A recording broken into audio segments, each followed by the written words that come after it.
Before I ever understood success, I understood damage. Money meant I could eat. So many successful people still feel empty. They're not addicted to money. They're addicted to what money used to solve. Hunger, insecurity, fear. Money stops owning you when it stops representing your worth. Healing changed everything for me because what you don't heal, you hand down. I finally accepted the truth. The only things I can control are my attitude and my actions. Everything else is surrender. Having it all starts when you stop trying to hold it all. When people talk about having it all, they usually start with money or status or freedom. But I want to start somewhere different because before I ever understood success, I understood damage. I'm holding up a card that says health. And growing up, I didn't see health modeled. Not physically, not mentally. Both of my mother's parents died of heart attacks. My mother had one very young. My stepfather was extremely obese. My biological father was thin as a rail from all the drinking and drugs. That was my blueprint. It was not normal. And mentally, don't even get me started. There was no emotional regulation. Emotional intelligence, yeah, right. Zero reflection. No healing. Literally just survival. So when I speak to you on these things, I speak from much experience. When I committed to physical health, it wasn't about the abs. It wasn't about looking good. It was about freedom and safety.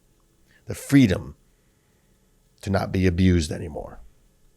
Freedom to be strong enough that nobody could put their hands on me again. Freedom to leave. The physical strength gave me the freedom I never had as a kid.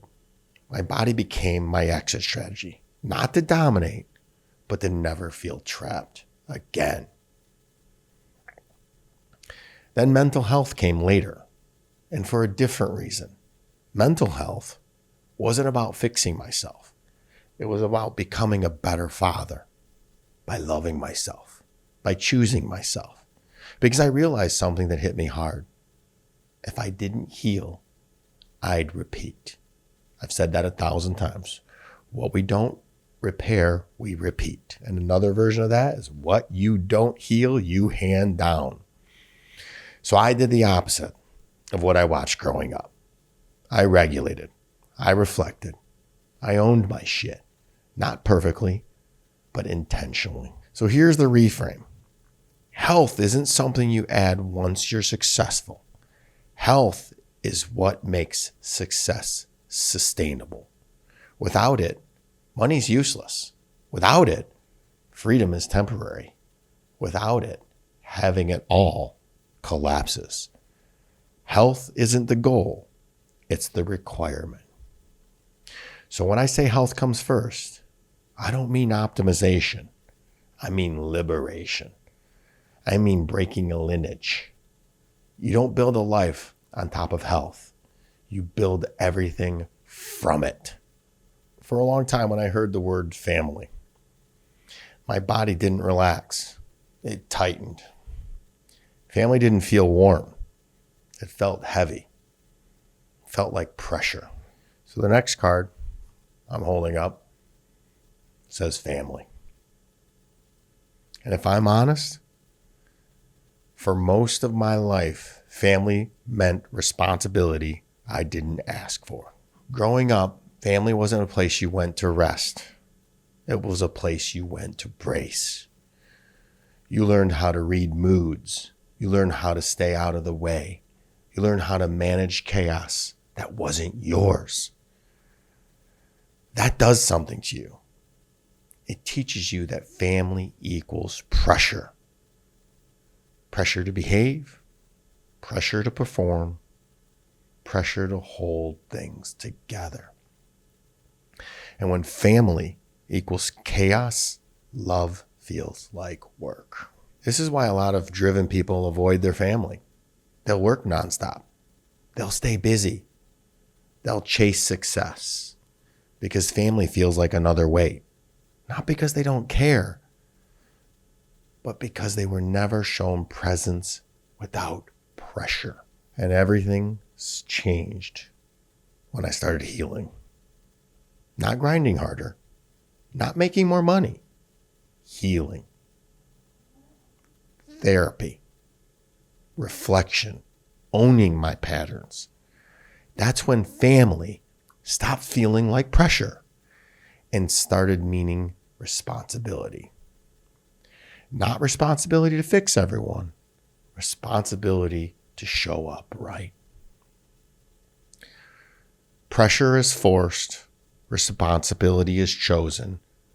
Pressure drains you, responsibility grounds you.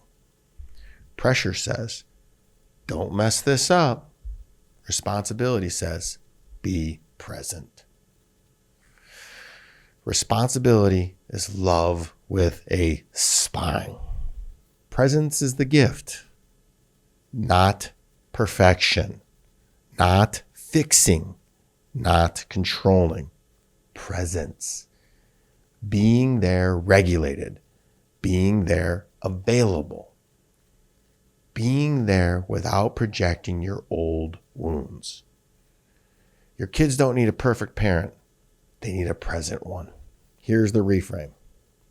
Having it all doesn't mean choosing family over everything. It means choosing to show up for your family differently, with awareness, with responsibility, with presence.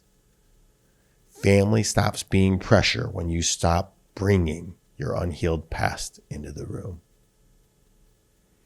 If family still feels heavy to you, that doesn't mean you're broken. It means there's healing left to do. And when you do it, family becomes the place you exhale. People love to talk about money like it's greedy or shallow or something you shouldn't care about. Those people usually never went without it. Because when you grow up with no money, money isn't ambition. It's survival. The next card I'm holding up says money. And for me, money didn't mean status. It meant food. If you've been following me for any amount of time, you know I lied about my age to get a paper route. I needed to be 13 when I was 12. And I said I was 13. Why? Because my parents were drunks. There was no food in the house. Even though many times we were on welfare, money meant I could eat. Money meant I didn't have to steal to eat. Money meant I wasn't hungry. When money equals food, you never forget what it's really for. Wow, that one hit me hard. Let's talk about money as worth. Something else can happen. Money stopped being just food. It became worth. Because when nobody feeds you, nobody protects you, nobody values you, you start thinking money will. So you chase it. Not to be rich, but to be enough. Money becomes worth when love was missing. And it traps high performers. And so many successful people still feel empty. They're not addicted to money. They're addicted to what money used to solve. Hunger, insecurity, fear, the belief that without it, they don't matter.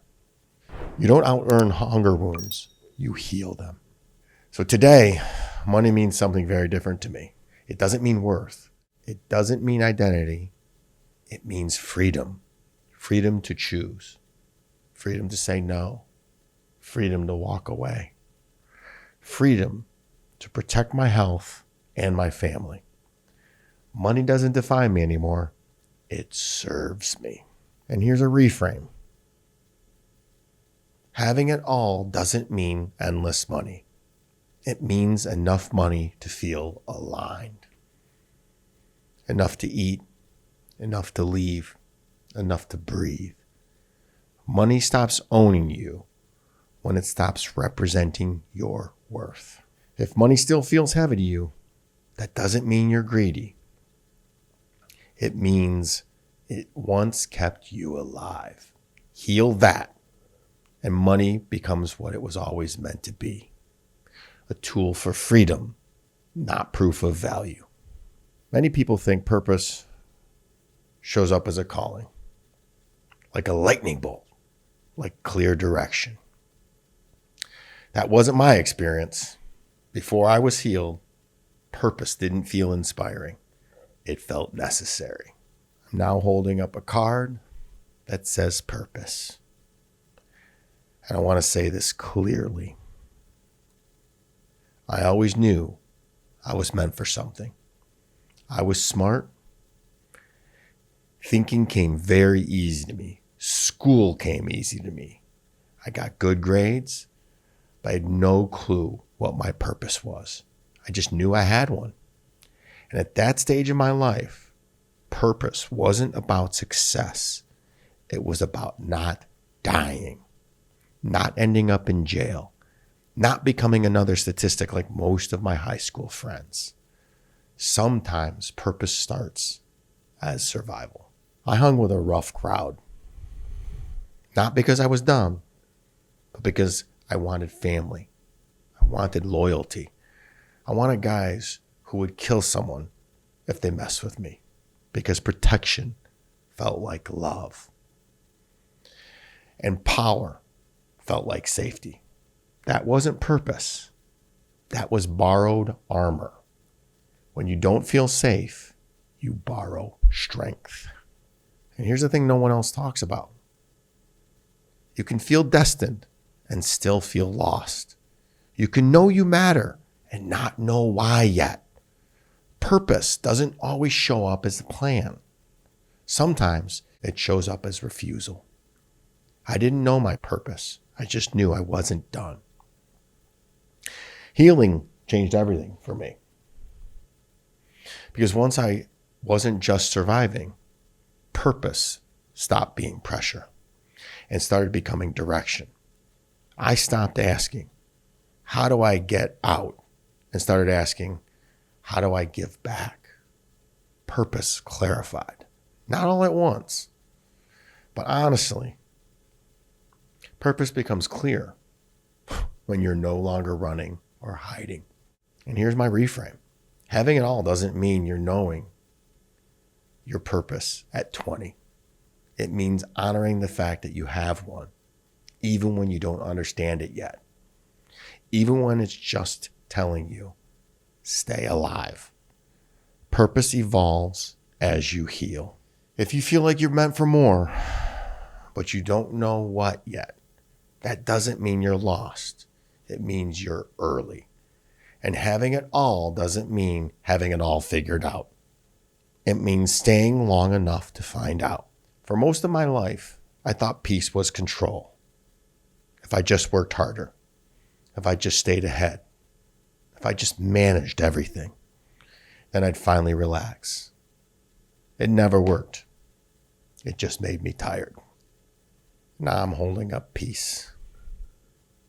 I want to say something clearly. Control is not peace. Control feels powerful at first. It feels responsible. It feels like leadership. But control is actually fear wearing a suit.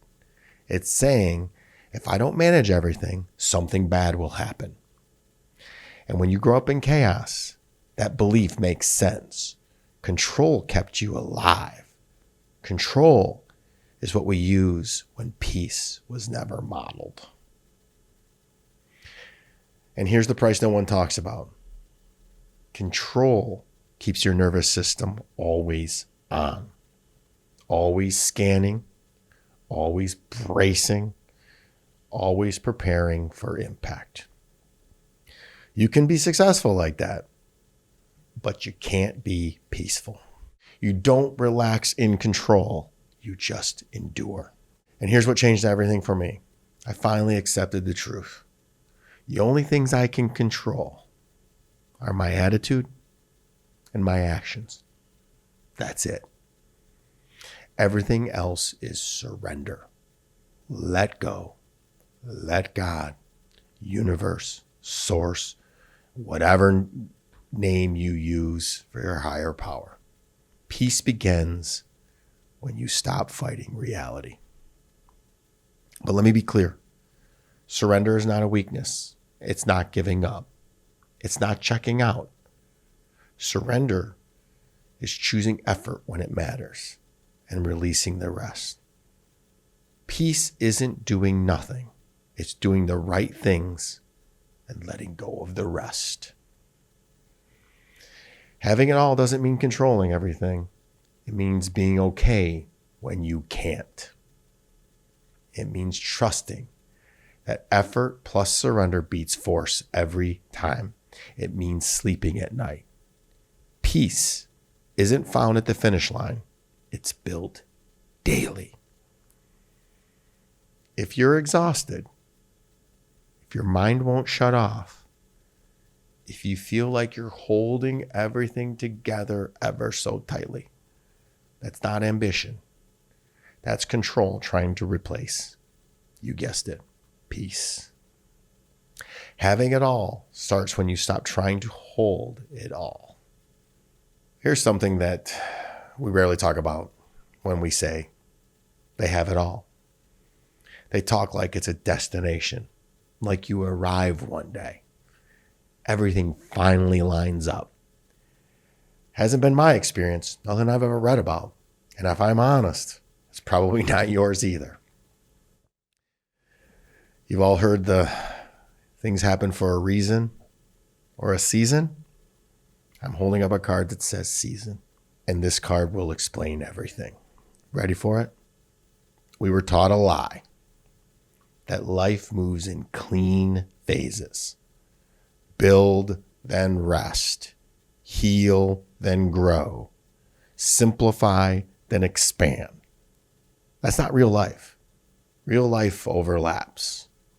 Most frustration comes from expecting one season while living in several. Right now, I'm in multiple seasons. I'm building, still healing, and I'm simplifying. That used to feel like a problem, like I was doing something wrong, like I should pick one. But that pressure, that was just noise. Here's why this feels hard. Building wants momentum. Healing wants patience. Simplifying wants subtraction. Those energies clash. And if you don't understand that, you think you're scattered. You're not scattered. You're evolving. And you're in a season. The breakthrough for me wasn't choosing one season. It was simply eliminating noise. So never a season of noise. I eliminated people's expectations, unnecessary obligations, and old identities that didn't fit me anymore. Noise keeps you stuck. Clarity lets seasons coexist. You don't need balance. You need alignment. So let me redefine having it all. It doesn't mean everything is perfect. It doesn't mean every area is maxed out. It means you understand the season you're in and you stop forcing what doesn't belong right now. Having it all means honoring what this season is asking of you. If you're building and healing at the same time, you're not behind. If you're simplifying while still growing, you're not quitting. If things feel heavy and light at the same time, that's transition. You don't fail at having it all. You grow through the seasons. Please rate and share this podcast. I'm active on all social platforms and love to hear from my Siegel supporters. Each and every episode is sponsored by my company, National Technology Management, the easiest and best IT company to do business with, delivering peace of mind with technology every day, even simplifying cybersecurity. Visit trustntm.com for more info. Until next week, be harder than life.